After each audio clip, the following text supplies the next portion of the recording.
Une vraie carte à jouer pour la fonderie de Bretagne. C'est- Entrer dans l'industrie militaire.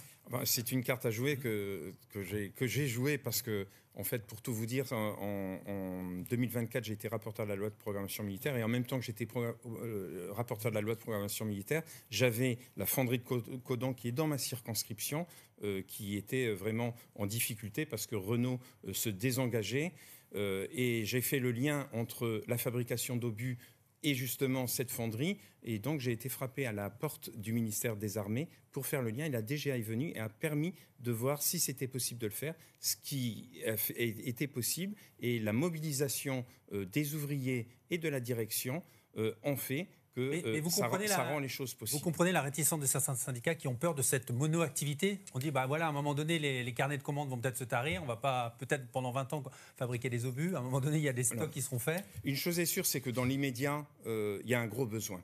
Donc ça va permettre déjà de stabiliser les choses. Et c'est vrai qu'après, il va falloir certainement préserver aussi certaines choses qui existent déjà. Et puis après, il faudra pouvoir garder une polyvalence et donc diversifier son plan de charge. 24 000 obus par jour à fabriquer, c'est dans les capacités de la fonderie de Bretagne ? Je pense, oui, je pense. Vous savez, je la connais bien, je l'ai visitée 5 ou 6 fois. On a vraiment un outil industriel remarquable et un savoir-faire de la part des fondeurs bretons qui est aussi très précieux et très efficace. Et donc, je pense qu'ils sauront le faire.